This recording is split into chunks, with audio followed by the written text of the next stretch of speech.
Por que algumas igrejas crescem enquanto outras definham? E se eu te dissesse que o crescimento da igreja está muito mais atrelado a características simples, como nós podemos perceber na igreja de Jerusalém, muito mais do que em métodos sofisticados de crescimento ou estratégia de marketing? Você ficou curioso? Pois bem, fique comigo então até o final dessa aula, porque eu quero te contar como a igreja de Jerusalém é um modelo, inclusive, de crescimento para as nossas igrejas.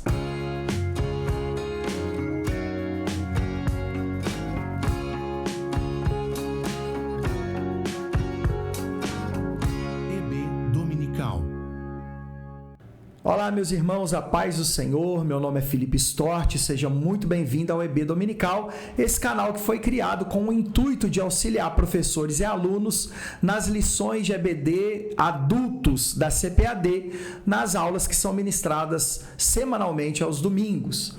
Nós, nesse terceiro trimestre de 2025, estamos estudando sobre a igreja em Jerusalém, doutrina, comunhão e fé, a base para o crescimento da igreja em meio às perseguições. Tenho aqui do meu lado a minha revista, cujo comentarista é o pastor José Gonçalves. Pastor José Gonçalves, além de pastor, é um hábil escritor da CPAD.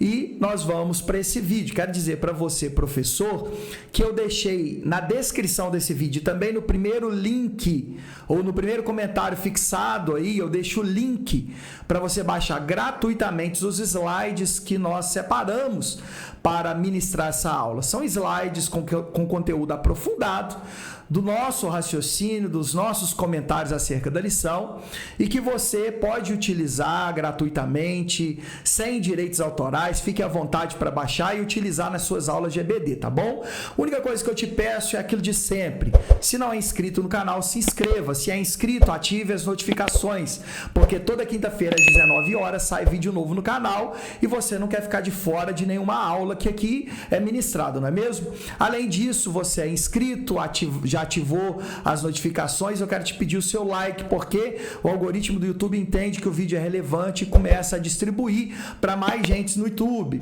Também, você deixa aí o seu comentário, diga de onde você está falando, se você é professor, aluno da EBD, deixa a sua dúvida, um comentário para brilhantar as nossas aulas. Eu costumo dizer que o ensino é uma via de mão dupla. Eu estou aqui para ensinar, mas também para aprender. E quando você comenta, eu aprendo com o seu comentário também, não só eu, mas como qualquer outra pessoa que assim ler, você vai estar auxiliando essa pessoa também, tá bom? Então faça isso e vamos embora pro vídeo sem nenhuma enrolação. E hoje nós vamos falar da lição de número 2, que tem por título A Igreja de Jerusalém, um modelo a ser seguido. Essa lição deverá ser ministrada ao domingo, no dia 13 de julho de 2025.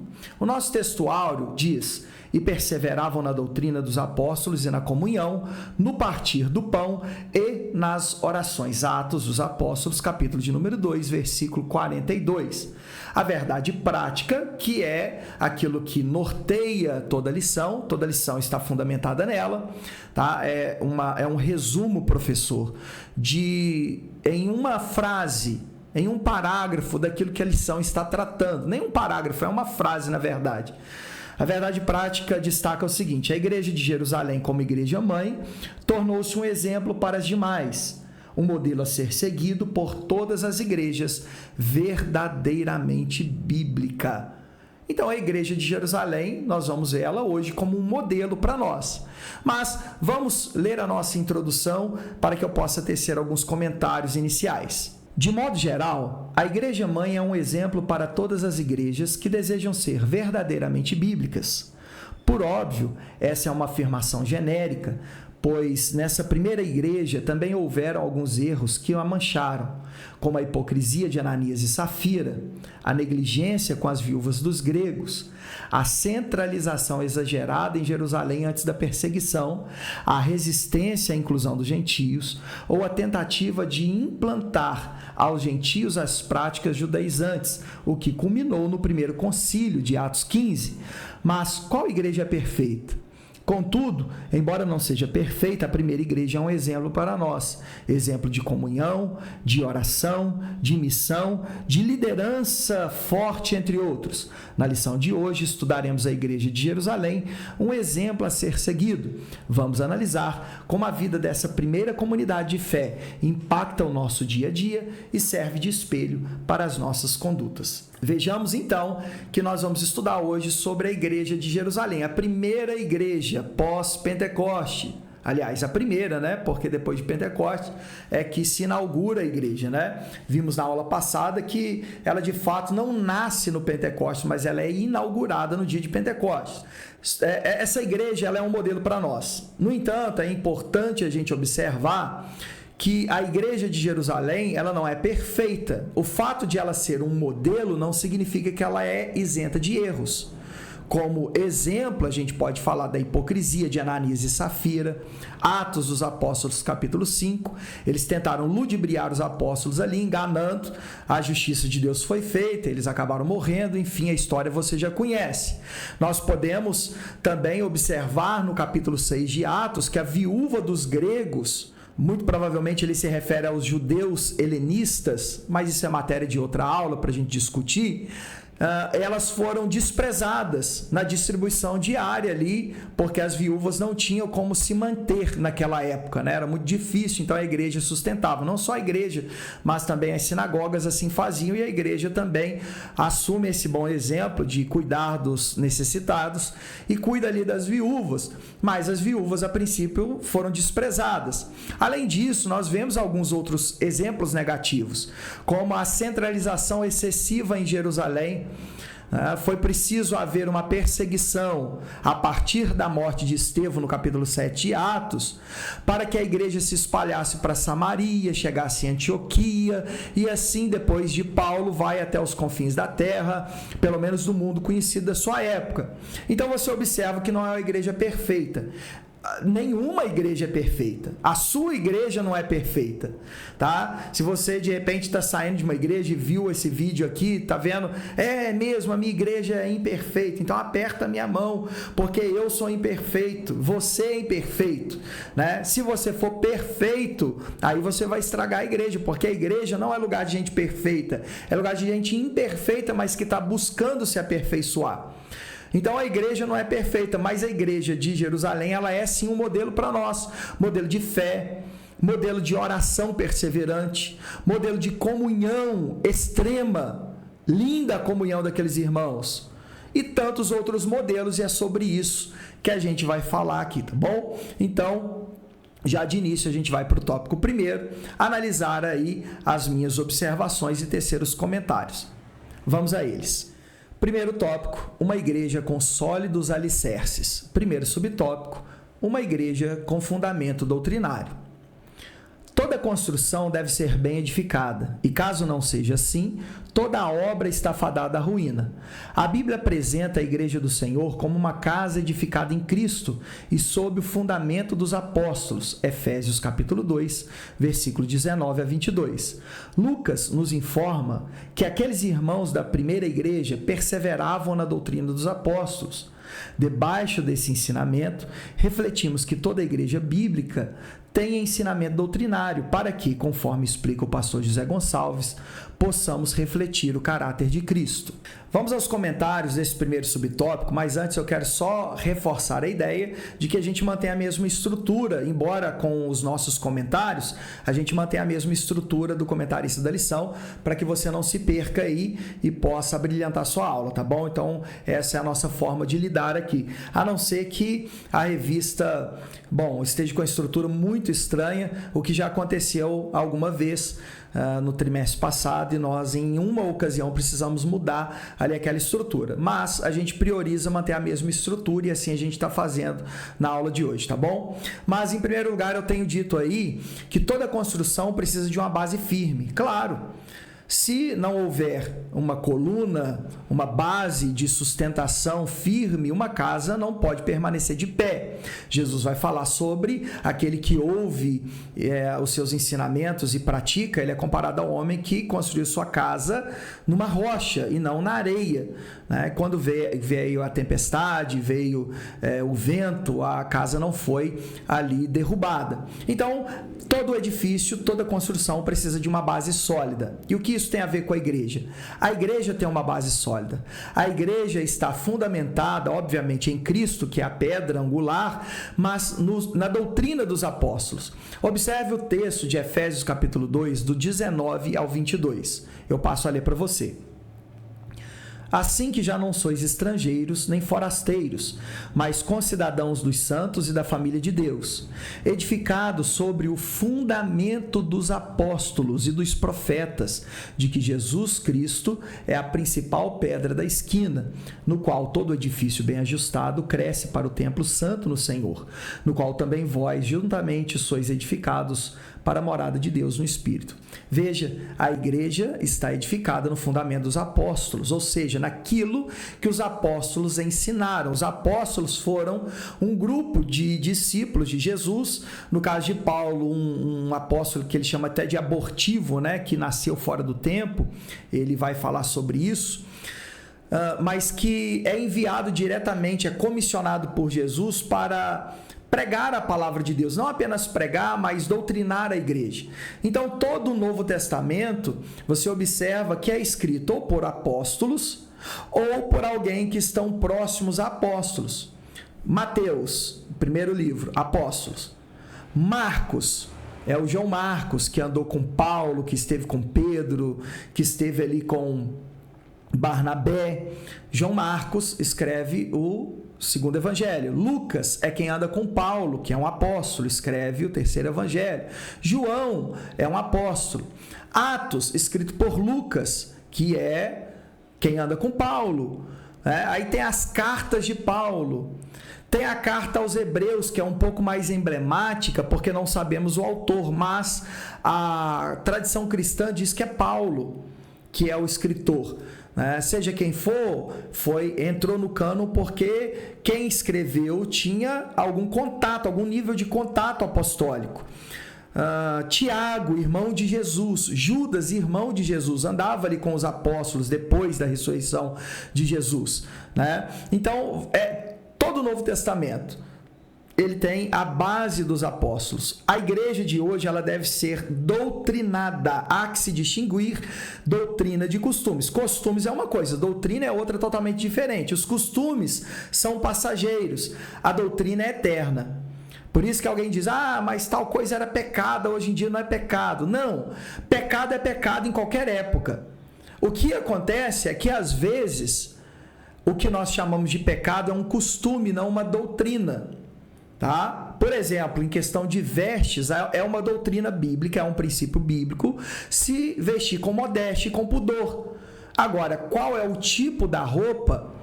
Não existe uma recomendação bíblica, né? Mas nós temos, e muitas igrejas têm os seus costumes, e a gente precisa respeitar isso, né? Toda igreja tem algum tipo de costume, viu? Usar um microfone no púlpito é um costume, porque não tem nenhuma ordenança bíblica. E aí, aquilo que não está na Bíblia, você tem que ponderar se é bom, se é ruim, né? E saber lidar com as coisas. Então, o costume não é problema. No entanto, a igreja não é fundamentada em costumes, mas em doutrinas bíblicas, doutrinas dos apóstolos. A pedra angular é Cristo. E a doutrina vai fundamentando, vai dando crescimento à igreja, tá certo? O próprio Lucas, o evangelista, diz que os primeiros cristãos ali de Jerusalém perseveravam na doutrina dos apóstolos, ou seja, uma igreja precisa de doutrina, uma igreja precisa de palavra. A igreja, ela existe, quem disse isso foi o pastor Hernandes Dias Lopes, ela existe sem um edifício. Ela existe, talvez até sem música, mas uma igreja jamais existirá sem a palavra de Deus e sem oração. São fundamentos básicos da igreja. Então, esse primeiro subtópico fica aí bem explicado dessa forma. Vamos para o segundo subtópico: perseveravam na doutrina dos apóstolos. Veja, em primeiro lugar, falamos que a igreja ela tinha fundamento doutrinário. Agora vamos tentar aqui explorar esse contexto do que significa perseverar na doutrina dos apóstolos. Vamos aos comentários. É explicado na nossa revista que essa expressão, ou seja, a expressão perseveravam na doutrina dos apóstolos, nos remete ao discipulado. Muitos têm a errônea ideia de que discipulado é apenas para o novo convertido, quando discipulado é para todo crente e durante toda a sua vida. A ideia de que estamos em um constante aprendizado permeia toda a Escritura. Josué instruiu o povo de Deus a não cessar de falar do livro da lei e nele meditar constantemente. O salmista diz que é feliz aquele que medita na lei de Deus dia e noite. Paulo diz que os crentes devem ter a palavra de Deus habitando neles. E Pedro dá ordem aos salvos para crescerem na graça e no conhecimento de Deus.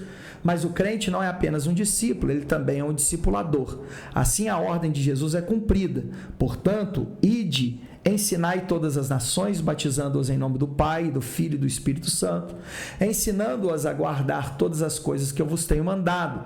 Assim, aquele que não senta para aprender e não se levanta para ensinar, não cumpre satisfatoriamente a sua missão. Então a igreja perseverava na doutrina dos apóstolos. A doutrina bíblica, a doutrina dos apóstolos, ela é vital, como a gente já estava falando no primeiro subtópico. Você observa Josué instruindo o povo, a meditar na lei de Deus. O salmista diz que bem-aventurado é o homem, é o varão que medita na lei de Deus dia e noite.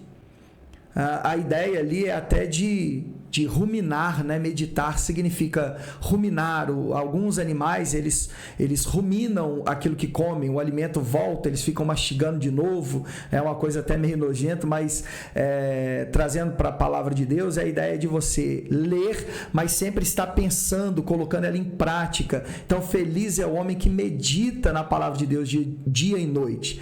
Paulo diz, olha, que a palavra de Deus habite ricamente em vós, e a ideia é de que nós possamos aconselhar uns aos outros por meio da palavra. Está lá em Colossenses, está no nosso comentário aí, você pode pausar, voltar o vídeo aí, pausar, para você fazer essas anotações dessas referências bíblicas. O próprio apóstolo Pedro diz, olha, vocês devem crescer no conhecimento e na graça do Senhor. E me lembro agora, embora não esteja aí no comentário, de Oséias, que diz que o meu povo pereceu porque falta conhecimento, por falta de conhecimento. Então a falta de conhecimento é capaz de destruir uma igreja. Portanto, o crente precisa perseverar na doutrina dos apóstolos. Veja, a palavra perseverança tem força. Não é apenas ler, mas é perseverar, é persistir.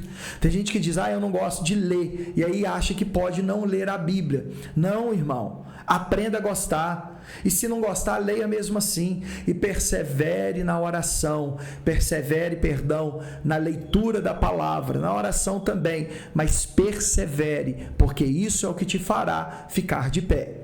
Vamos agora ao subtópico de número 3, uma igreja relacional e piedosa. Quando observamos o livro de Atos dos Apóstolos, veremos que em vários momentos Lucas destaca como a igreja de Jerusalém valorizava os relacionamentos pessoais. Vejamos: perseverança na comunhão, comunhão de bens e suprimento das necessidades, reunião diária nas casas, unidade em oração nos momentos de perseguição, compartilhando tudo entre si, cuidado social na distribuição diária às viúvas, reunião de oração na casa de Maria. Essa igreja modelo servia ou era conhecida também por sua piedade. Vejamos. Letra A, vida de oração e espera pelo Espírito Santo. Pentecostes, recebimento ou recebendo o Espírito Santo. Piedade expressa pela prioridade à oração e o ensino. Cura do coxo, testemunho na porta formosa. Temor de Deus após sinais. Entrega radical ao serviço de Deus. Estevão, cheio de fé, perdão e visão celestial. Fé e adoração de Filipe e o eunuco etíope. Então veja, em primeiro lugar, deixa eu pegar minha cola aqui. Eu tenho minha cola aqui do lado também, tá, irmãos? E eu levo ela para a sala de aula, tá? E aconselho você a fazer isso também. Normalmente eu gosto de escrever aquilo que eu vou falar, porque me ajuda a raciocinar melhor. mas essa é a forma como as coisas funcionam para mim, não necessariamente vai funcionar para você. Mas a igreja de Jerusalém, aqui o comentarista pastor José Gonçalves, ele destaca dois aspectos: a igreja relacional e a igreja piedosa. Vamos lá, a igreja relacional, no livro de Atos, né, Atos 2,42, vai dizer que eles perseveravam na comunhão, relação interpessoal, relação de crente para crente. Isso faz toda a diferença no crescimento da igreja. Na minha palavra inicial aqui, eu disse que algumas igrejas fazem de tudo, são estratégia de marketing, crescimento multinível, sei lá, coisas do tipo, estratégia aqui, estratégia colar, quando na verdade um pouco de empatia e comunhão resolveria muitas coisas. Eles sentavam-se para comer uns com os outros. Eu gosto de comer na igreja, eu gosto de ter momento social na igreja.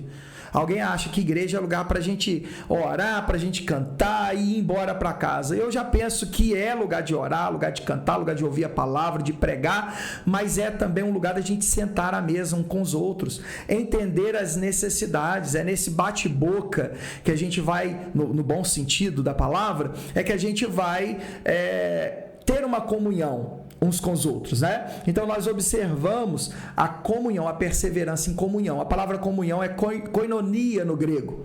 A palavra koinonia na Bíblia é traduzida por comunhão. Dá sempre essa ideia de coletivo, de algo vivido em comum. A palavra koinonia vem de koinos, que significa comum. Era muito utilizado para partilha de bens, né? Para pessoas que viviam vidas comuns, talvez até maridos e mulheres. Mas no aspecto bíblico tem a ver com esse relacionamento. Inclusive esse relacionamento era tão forte que eles partilhavam os seus bens uns com os outros. Então em Atos 2,42, quando você diz que a igreja perseverava em comunhão, é uma comunhão profunda que dá um crescimento assustador à igreja. Comunhão de bens, suprimento das necessidades. Atos 2, 44, 45 diz que eles vendiam ali tudo que tinham, né? Claro que esse tudo aí, se eles tinham alguma coisa para vender, que não era exatamente tudo, mas tudo aquilo que eles podiam vender de repente, eles partilhavam uns com os outros para que não houvesse entre eles necessitados. Como não havia templo, Atos 2, 46, eles reuniam diariamente nas casas. Não era culto só aos domingos, mas cultos diariamente. Atos 2, 46. Eles oravam nos momentos da perseguição. Atos 4, 23, 24 e Atos 4, 31. Pedro e João estão presos no Sinédrio porque curaram um homem paralítico desde a sua nascença. E eles vão presos e a igreja está orando. E interessante que no versículo 31, se não me foge a memória, parece que eles oram pedindo ousadia para anunciar o evangelho, porque Pedro e João tinham sido soltos e contado ali o testemunho, o que impactou muito aquela comunidade de fé. Compartilhava tudo entre si, já falamos, cuidado social na distribuição ali da partilha de bens ali com as viúvas, com pessoas que passavam algum tipo de necessidade, né? Até a Bíblia diz que essa é a verdadeira religião, né? Cuidar dos órfãos e das viúvas. Reuniões de oração na casa de Maria, Atos 12, versículo 12. Então tudo isso expressa uma comunhão profunda. Não só era uma igreja relacional, como também era uma igreja piedosa. A ideia de piedade, irmãos, ela pode ser estabelecida como um exercício cristão. Paulo diz que o exercício físico ele é pouco proveitoso. Claro que tem o seu proveito ali físico, mas a piedade é um exercício para com Deus que traz frutos eternos, que dá resultados não perecíveis, né? E resultados não efêmeros, ou seja, resultados eternos. Então, quando a gente fala de piedade cristã, a gente está falando de uma vida de intimidade, de uma vida de devoção, adoração, a fé colocada em prática, porque às vezes a gente tem ideia de que piedade, é você ter dó. É claro que essa palavra piedade passou a ser sinônimo de ter dó, porque se enfatiza muito, especialmente nas religiões católicas, na religião católica, a prática das boas obras, o que de fato a Bíblia incentiva, não como salvação. E aí muitas pessoas eram incentivadas a compartilhar os bens, a esmolar, a ajudar um necessitado, coisas bíblicas realmente, né? E essa compaixão de ajudar as pessoas foi virando então piedade sinônimo de ter dó, mas piedade ela é um exercício para com Deus, exercício de adoração, exercício de reverência. Quando você está sendo reverente no culto, você está sendo piedoso de certo modo. Então nós temos aqui o primeiro tópico, uma igreja com sólidos alicerces. A gente fala do alicerce doutrinário, de perseverar na doutrina dos apóstolos, e também uma igreja que tinha um relacionamento interpessoal e uma igreja piedosa. Mas eu quero que você me conta aí, tem alguma outra característica importante da igreja primitiva? Gente, eu leio todos os comentários. Eu respondo as perguntas que me fazem por aqui. Deixa aí, eu quero aprender com você também. De repente você percebe alguma coisa que o comentarista deixa escapar e que eu aqui, professor, também deixo escapar, e você pode me ajudar. Então me ajuda, comenta aí o que você observa de outras características aí importantes que não são tratadas na lição aí de virtudes que sustentam a igreja primitiva. Deixe aí nos comentários e as suas dúvidas também, tá bom? Muito bem, vamos ao tópico de número 2, uma igreja observadora dos símbolos cristãos. São os símbolos de batismo e ceia que a gente vai ver aqui, que são ordenanças de Jesus, e a gente vai diferenciar isso de sacramento, mas aguenta a mão aí que a gente já vai falar sobre isso. Vamos ao primeiro subtópico, batismo. O batismo é uma ordenança de Cristo, mas não uma novidade para o povo da Palestina do primeiro século. Vamos explorar o contexto histórico e cultural. Nos tempos de Jesus, os judeus se banhavam como ritual de purificação, especialmente antes de certas práticas religiosas, mas isso não era, por assim dizer, batismo. Gentios que se convertiam ao judaísmo precisavam passar por um batismo. Isso servia de testemunho de fé para a entrada em uma nova religião. João Batista pregava o batismo de arrependimento, que era uma preparação para a vinda do Messias. Após a ordenança de Jesus, os cristãos começaram a batizar novos discípulos. O batismo passa a ser entendido como testemunho público de fé e arrependimento, e como um rito de iniciação na comunidade de fé. O batismo, portanto, é um rito de entrada em uma nova vida com Cristo. Ele deve ser administrado aos que creem e se arrependem dos seus pecados. Por essa razão, em seu primeiro sermão, Pedro esclareceu: arrependei-vos e cada um de vós seja batizados em nome de Jesus Cristo para perdão dos pecados. Nós vimos aqui no primeiro subtópico que o batismo é uma ordenança de Cristo. Jesus nos deu uma ordem: ide, ensinai, fazei discípulos de todas as nações, batizando-os em nome do Pai, do Filho e do Espírito Santo. Mateus capítulo 28, versículo de número 19.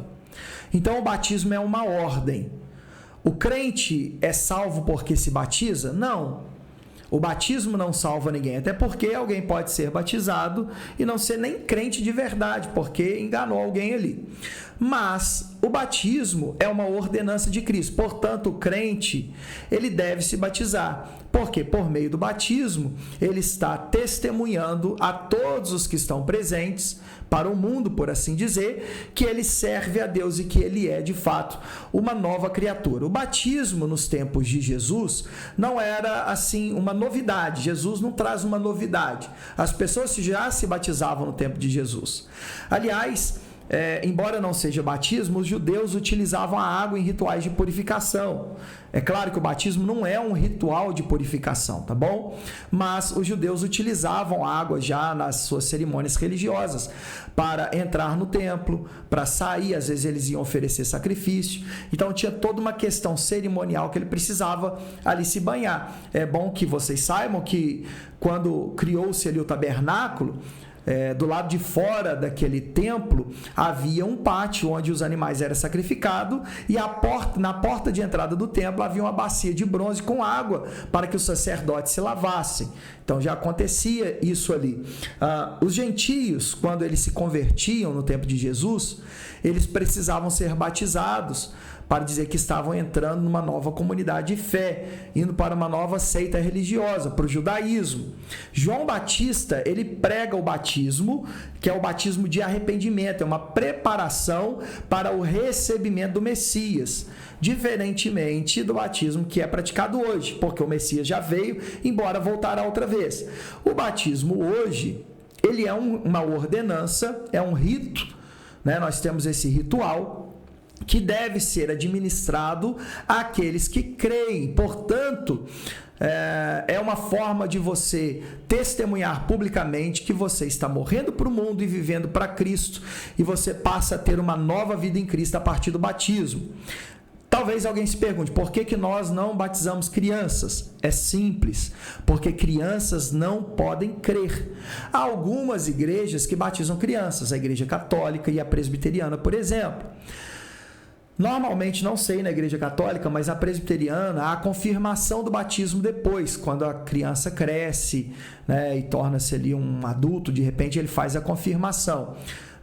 No entanto, nós não vemos razão para que isso seja feito dessa maneira, até porque o batismo não é meio de salvação, é perfeitamente simples uma pessoa ser salva sem ter passado pelo batismo. Uma criança que falece antes de batizar, ela é salva, claro. O ladrão na cruz morreu sem ser batizado e Jesus disse, hoje mesmo estarás comigo no paraíso. Então, é possível não ser batizado e ser salvo. Logo, o batismo é para aqueles que creem. O próprio texto que nós usamos aqui como referência, Mateus 28:19, Jesus disse, ide a todas as nações, ide e fazei discípulos de todas as nações. Gente, fazer discípulo leva tempo. Você não pode pegar um bebezinho e dizer que ele é um discípulo de Cristo, porque ele nem entende o que está acontecendo. Você joga água na cabeça dele, o máximo que ele vai fazer é chorar, né?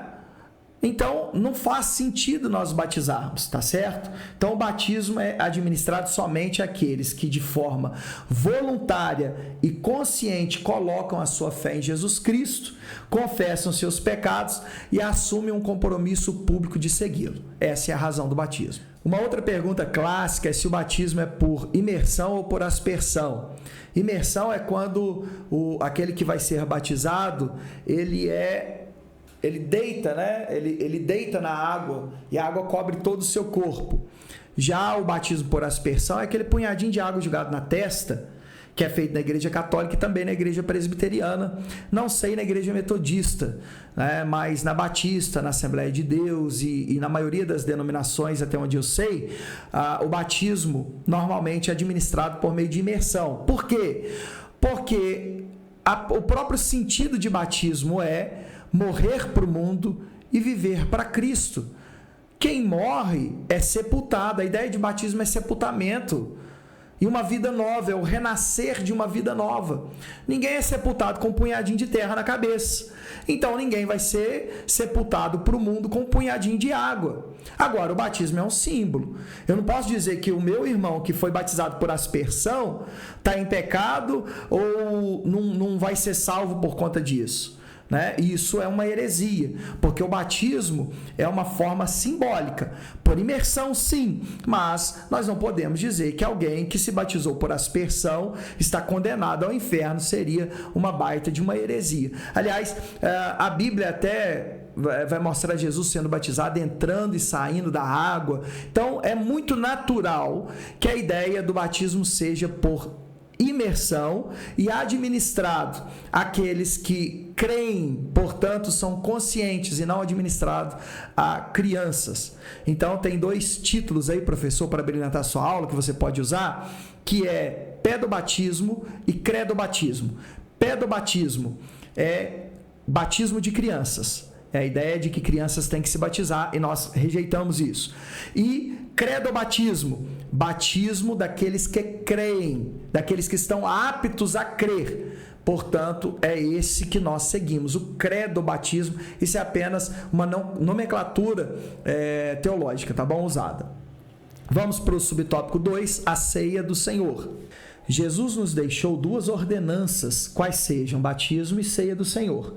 Vimos que em Pentecostes, Pedro pregou uma mensagem de arrependimento a uma multidão de pessoas curiosas, as quais diziam uns para os outros: que quer isto dizer? Uma vez arrependidas, aquelas pessoas se entregaram ao Senhor, fazendo o número de crentes subir de 120 para cerca de 3.000. Esses crentes regularmente se reuniam para celebrar a ceia do Senhor. Atos 2:42. Então, de maneira muito clara na Bíblia, nós temos duas ordenanças: batismo e ceia do Senhor. A Igreja Católica, por exemplo, não é a única, mas cito ela como exemplo, ela não fala de ordenanças, mas de sacramentos. A ideia é que, ao participar dos sacramentos, a pessoa ela recebe um meio de graça e aquele sacramento ele está recebendo vida espiritual quando ele participa daquele sacramento, né, de tal maneira que existe uma ideia ali de sagrado, existe uma ideia de transcendência, enquanto nós pentecostais vemos mais as coisas de maneiras ilustrativas e mais memoriais. Os sacramentos da Igreja Católica são 7. Eu vou ler aqui porque eu não sei todos de cor: batismo, crisma, eucaristia, penitência, unção dos enfermos, ordenação e o matrimônio. Veja, então, que eles entendem que são 7 sacramentos: o batismo, a crisma, né, que parece que é uma espécie de confirmação. Eu digo parece porque eu nunca fui católico, tá, irmãos? Eucaristia, que é a ceia, né? Penitência, eles tem que cumprir as suas promessas. Alguns flagelam seu próprio corpo, esmurram, levam aquela palavra de Paulo talvez bem a sério, né? Não entendem as ilustrações da Bíblia, esmurram seu próprio corpo, tentando achar graça diante de Deus. A unção dos enfermos, ordenação, matrimônio e etc. Nós observamos o livro de Atos dos Apóstolos, capítulo 2, versículo 42, que é dito que a igreja de Jerusalém ela perseverava na comunhão, na doutrina dos apóstolos e no partir do pão. O que significa esse partir do pão? É muito provável, o próprio comentarista pastor José Gonçalves, ele diz aí no texto que é muito provável que se refira ao ato de celebrar a ceia do Senhor. Eles não tinham, a igreja primitiva não tinha um templo para chamar de seu. Então, eles, de casa em casa, eles celebravam a ceia do Senhor. Pegavam o pão, o vinho, e ali participavam, fazia a sua ritualística, o seu ritual, e ali participavam, tá bom? É quase consenso. Por quê? Por 2 motivos. Quase consenso de que se refere, de fato, à celebração da ceia. Primeiro motivo, primeiro lugar, a ideia do versículo parece sugerir uma ideia de culto, né? Eles perseveravam na doutrina dos apóstolos, na comunhão da igreja e no partir do pão. Então, essa ideia de culto faz entender que os discípulos de Jesus, não só os apóstolos, mas toda a igreja de Jerusalém, elas reuniam de casa em casa. Imagina 3.000 irmãos na sua casa, comendo pão e bebendo vinho. Meu Deus, né? Eu acredito que cada um levava um pouquinho, né? Como muitas vezes a gente faz nas nossas igrejas. Mas, em segundo lugar, Lucas ele vai utilizar essa expressão partir do pão, significando a ceia do Senhor também, lá em Atos dos Apóstolos, capítulo 20, versículo 7. Vamos analisar esse texto. Deixa eu abrir aqui minha Bíblia. Pronto, abri no computador aqui. No primeiro dia da semana, ajuntando-se os discípulos para partir o pão, Paulo, que havia de partir no dia seguinte, falava com eles e alargou a prática até meia-noite. Então, está dito que no primeiro dia da semana, qual é o primeiro dia da semana? Domingo. Ajuntando-se os discípulos para partir o pão, os discípulos se ajuntavam para partir o pão. É um claro ensinamento de culto. E Paulo se ajunta a eles, ele vai fazer a sua despedida na igreja junto com os presbíteros de Éfeso. Então, nós estamos claramente numa ideia de celebração da ceia. Portanto, Lucas utiliza o termo partir o pão normalmente para indicar ceia do Senhor. Tá bom? Algumas pessoas evitam falar Santa Ceia, embora não tenha problema nenhum, mas para não trazer a ideia de que a ceia é um sacramento, tá? Quando a gente trata essa ideia de sacramento, de sagrado, de sacralidade, onde na ideia da Igreja Católica o pão se transforma no corpo de Cristo, o vinho se transforma no sangue de Jesus.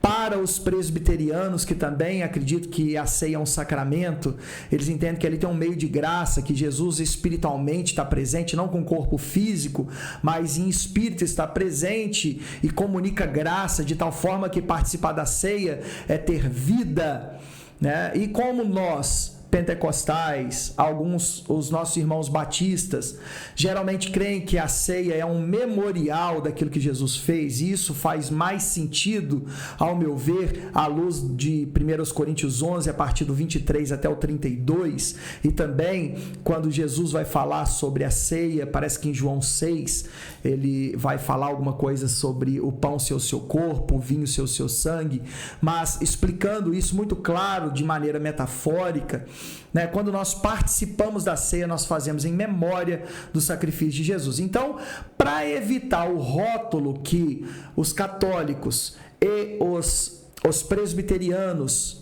têm de colocar a ceia como um sacramento, muitos pentecostais preferem utilizar o termo ceia do Senhor e não Santa Ceia. Mas não tem problema nenhum, porque a ceia é santa, porque Deus é santo, tá bom? Mas você observa que o comentarista coloca ceia do Senhor, talvez não por esse motivo, mas apenas aí para brilhantar a sua aula. Terminamos o tópico 2, mas eu quero te fazer uma pergunta e quero que você me responda aí, tá? Essa eu não vou responder, essa eu vou deixar para você. Eu respondo nos comentários. Se alguém responder, eu digo depois se está certo ou se está errado, tá? Mas eu vou responder se está certo ou se está errado no sábado, só no sábado, para que vocês confiram no sábado e vão para o domingo com essa certeza, para ninguém ficar em dúvida. Eu quero fazer a seguinte pergunta. Deixa eu olhar aqui na minha cola. Vamos lá, primeira pergunta, sobre o batismo. Pedro diz que o batismo deve ser feito em nome de Jesus. E aí, professor? E aí, aluno? O batismo é feito em nome de Jesus ou em nome do Pai, do Filho e do Espírito Santo? Nas nossas igrejas, quando o pastor vai batizar alguém, se você é assembleiano, você vai perceber que provavelmente ele fala algo parecido. Fulano de tal, você promete obedecer a Deus, a doutrina da sua palavra, todos os dias da sua vida enquanto viver? Ele vai dizer, sim, eu prometo. Mediante sua pública profissão de fé, eu te batizo em nome do Pai, do Filho e do Espírito Santo. Será que eles estão errados? Por que Pedro então fala que nós devemos batizar em nome de Jesus? Essa fica aí para você, tá bom? E eu vou te fazer um outro desafio. Quero fazer uma pergunta sobre a ceia do Senhor. Nós, aqui na minha igreja, na Assembleia de Deus, Ministério de São Fidélis, e o ministério ao qual eu pertencia, que é a Assembleia de Deus de Divino, nós somos co-irmãs, estamos ligadas administrativamente, mas somos ministérios separados. Lá também nós celebrávamos a ceia, e nas igrejas, maioria das quais eu conheço, se celebra a ceia uma vez por mês. Eu quero te fazer uma pergunta.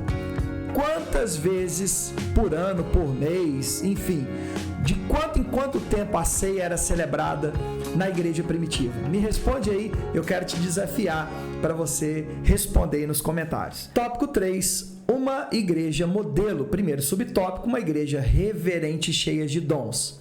Vamos separar esse primeiro subtópico em 2, tá? Mas vamos manter essa mesma estrutura, uma igreja reverente, cheia de dons. Vou falar primeiro sobre a igreja reverente. Vamos lá. Uma igreja reverente. A igreja de Jerusalém também é referência em sua reverência santa. Em Atos 2,43 é dito que em cada alma havia temor. Como bem explica o comentarista da lição, a palavra grega traduzida como temor é phobos, que também significa reverência, respeito pelo sagrado. Portanto, temor é mais que medo, é respeito por aquilo que é santo. O contrário disso é profanação. Quando estamos reunidos para adorar a Deus, a mesma reverência da igreja primitiva deve ser a nossa. Veja que a palavra temor, e lá em Atos 2,42, né, ou 2,43, diz que em cada alma havia temor. A palavra temor é phobos no grego, de onde vem a nossa palavra fobia. Então você tem medo de altura, né? Você tem fobia de altura, você tem medo de ficar em lugar fechado, claustrofobia. Portanto, fobia, na nossa palavra portuguesa, tornou-se sinônimo de medo. Mas phobos, no grego, não é apenas um medo, mas um temor reverente, é um respeito pela pessoa de Deus. As pessoas, quando iam na igreja primitiva, os cristãos especialmente, tinham uma noção de que Deus se fazia presente ali. Deus de verdade, irmãos. Em nossos dias, a gente não tem essa noção nada. A gente já perdeu a reverência faz tempo, né? Se não perdêssemos a reverência, a gente não faltava culto. Por quê? Porque se eu sei que Deus está ali, eu quero estar lá. É claro que eu quero. Irmãos, fala a verdade para mim. Você que talvez nem gosta de futebol. Se o Neymar aparecer na praça da sua cidade e você souber a hora que ele vai estar lá, você não vai lá ver? Como é que o rei do universo está num culto e você não está lá para ver? Que é incomparavelmente maior do que qualquer pessoa. É porque, de fato, a gente não acredita que Deus está lá. A gente diz que Deus está, mas a gente não acredita que Ele está.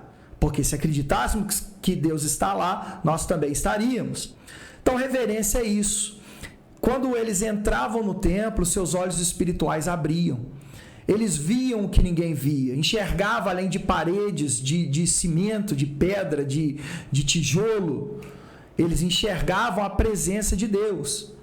Às vezes nós precisamos que Deus abra os nossos olhos espirituais, como Ele fez com Geazi, o moço do profeta, que quando viu o exército sírio se desesperou, mas de repente Deus abre os seus olhos, ele começa a observar e enxergar que maior é o que está conosco do que aquele que está no mundo. O crente que tem os seus olhos abertos espiritualmente, ele não enxerga o exército sírio, ele enxerga o Santo dos Santos. E a exemplo do profeta Isaías, quando vê Deus em sua glória, ele diz: ai de mim que vou perecendo. Então isso é uma reverência santa. O contrário disso é profanação. Brincar no meio do culto. Levar as coisas de Deus na brincadeira, como se Deus não estivesse presente ali. Cuidado, isso é sério.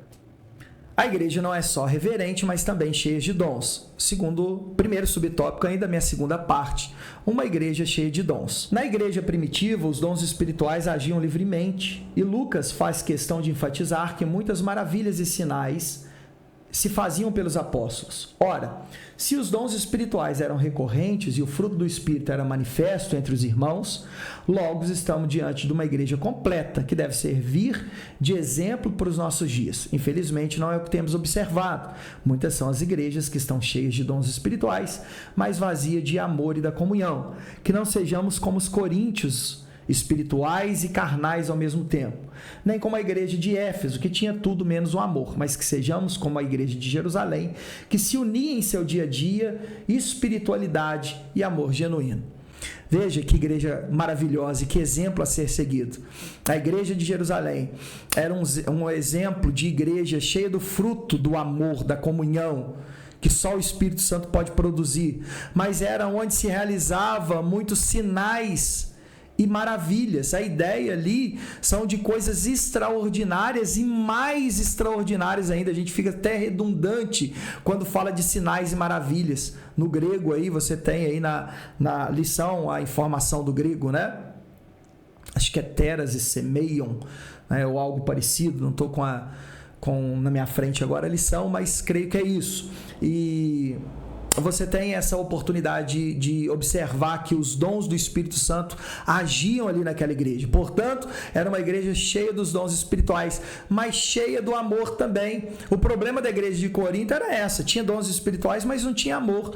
Por isso que no capítulo 12, Paulo fala de dons. No capítulo 14, Paulo fala de dons. Mas no capítulo do meio, capítulo 13, ele fala do amor, porque o amor é a base para o correto uso dos dons espirituais. E na igreja de Jerusalém, esses dons agiam unidos à virtude excelente maior, que é o amor. Vamos ao segundo subtópico: uma igreja acolhedora. A igreja de Jerusalém, descrita em Atos dos Apóstolos, é um exemplo inspirador de acolhimento cristão. Ali os discípulos perseveravam na doutrina, na comunhão, no partir do pão e nas orações. Compartilhavam tudo que tinham, cuidavam dos necessitados e abriam suas casas para as refeições e oração. Havia unidade, alegria e generosidade entre todos. Esse espírito de hospitalidade não era apenas um gesto social, mas a expressão prática do amor de Cristo. Uma igreja acolhedora como aquela de Jerusalém é lugar de portas abertas, corações atentos e vidas dispostas a servir, fortalecer e integrar cada pessoa em comunidade. Quantas vezes Deus tem salvado vidas em nossas igrejas, mas não estamos preparados para acolhê-la? Que realidade triste! Salva-se muitas vidas, muitas pessoas se entregam a Cristo nas Assembleias de Deus. As portas estão abertas para ela entrar, mas escancaradas para elas saírem. Nós, muitas vezes, não estamos preparados para discipular. Lembra quando nós falávamos da perseverança dos apóstolos, da perseverança da igreja na doutrina dos apóstolos? Falávamos sobre discipulado. Tem gente que pensa que discipulado é para crente que se converteu. Não, discipulado é para toda a vida. E nós aprendemos para ensinar outros.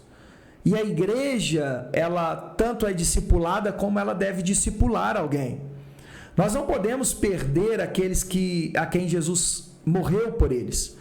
Nós precisamos ir atrás das almas perdidas. A exemplo lá daquele pastor que deixa as 99 ovelhas ali no deserto e vai atrás da que se perdeu. Ou a exemplo da mulher que varre a casa até encontrar a dracma perdida. Ou a exemplo daquele pai que, embora não tenha ido atrás do filho, ele fica o tempo todo esperando o filho retornar. Que essa mesma missão, não só de pregar, mas de fazer com que as pessoas firmem-se na presença de Deus, estejam vivas em nossos corações. Terceiro e último subtópico, uma igreja adoradora. A igreja de Jerusalém vivia em constante louvor a Deus, como vemos em Atos 2:47. Louvando a Deus e caindo na graça de todo o povo. O culto não era restrito a momentos formais, mas transbordava do cotidiano dos cristãos, que exaltavam o Senhor com gratidão, alegria e reverência. Essa adoração sincera criava um ambiente de beleza espiritual e testemunho, atraindo a admiração daqueles ao redor. Uma igreja adoradora, como a de Jerusalém, reconhece o Senhor em todas as áreas da vida e transforma cada reunião, casa e relacionamento em um altar de louvor ao Deus vivo. Nossos cultos não podem transbordar de formalismo frio, mas precisamos nos render a uma verdadeira adoração reverente e racional. Outra estratégia de crescimento. Vamos recapitular? Era uma igreja que amava. Era uma igreja que tinha empatia. A igreja de Jerusalém tinha comunhão radical, uma transformação enorme.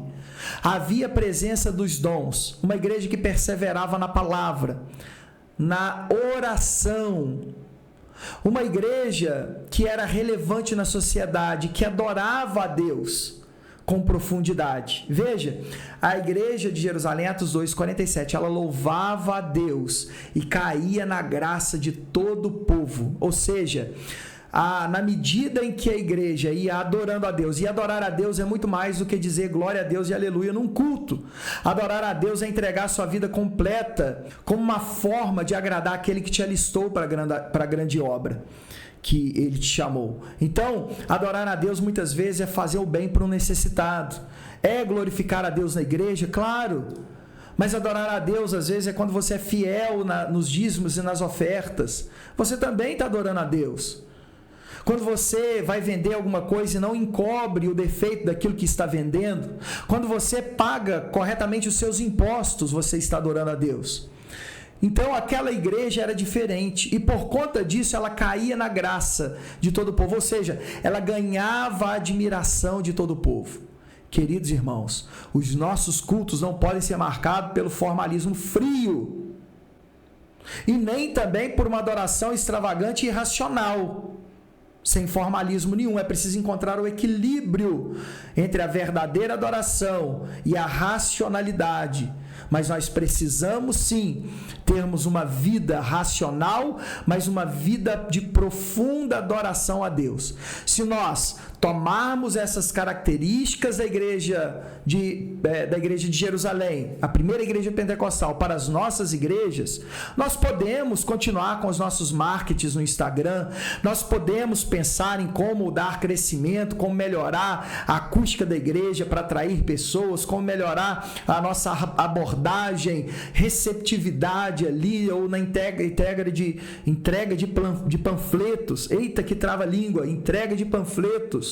Nós podemos melhorar tudo nisso. Algumas igrejas fazem pequenos grupos e tem a sua estratégia, embora não seja comum isso nas Assembleias de Deus, mas nós podemos ter e devemos ter estratégias. Mas se nós falharmos nessas características básicas, a igreja não cresce, porque as pessoas estão em busca de amparo, de palavra, de adoração verdadeira e profunda. Que essa palavra de Deus possa impactar a sua vida. Amém? Vamos para a conclusão? Olha, a única coisa que eu faço aqui é deixar mesmo a conclusão do autor. Mas antes de entrar na conclusão, deixe seu comentário aí. Qual é a sua dúvida no tópico 3? Fala aí para mim que eu quero te responder.